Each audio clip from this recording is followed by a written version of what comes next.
Chapter 5 is controversial. Let me quote it. The majority are impressed with the superficial. Dr. Bruner, please tell us in more detail what this chapter is about. Naomi, the core idea is that on a social level, what we hear and see cannot be trusted at face value. We all need to know how to detect and decode unwritten, unspoken social rules. On some level, we all know about this. For example, we've all been in some kind of relationship where we've learned every time I bring up a sensitive topic, my friend gets angry. Maybe no one says it out loud. It's an unwritten rule. But if you're clueless, you're going to provoke your friend to anger. But this is a very simple example. It gets much more complicated with more than two people involved, for example, at work or within relationships. Chapter 5 is controversial. Let me quote it. The majority are impressed with the superficial. Dr. Bruner, please tell us a little bit more in detail what this chapter is about. In organizations, there are all kinds of written rules and policies, but there are also unwritten rules, expectations for behavior that no one talks about. For example, who gets to speak first at meetings, or who is more valued within an organization.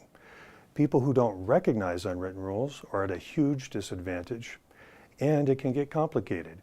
Complicated? In what way? People can be difficult to decode when they are charming, seductive, or deceptive.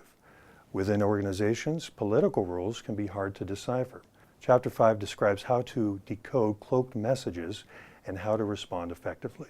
Chapter 5 also talks about authenticity in a world where images and first impressions are so powerful.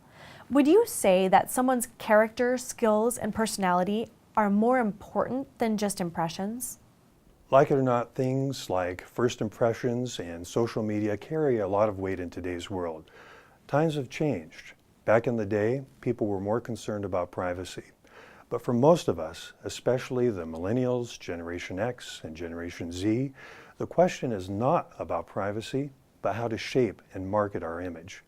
This is due to the pervasive influence of social media. When most people apply for a job or make a new social connection, they should expect that their name will be Googled and that they will be looked up on social media. We might not like it, but it's actually a huge opportunity because it puts us in charge of our image. We have to accept this reality and use it to our advantage. Chapter 5 describes how to shape perceptions without losing our authenticity.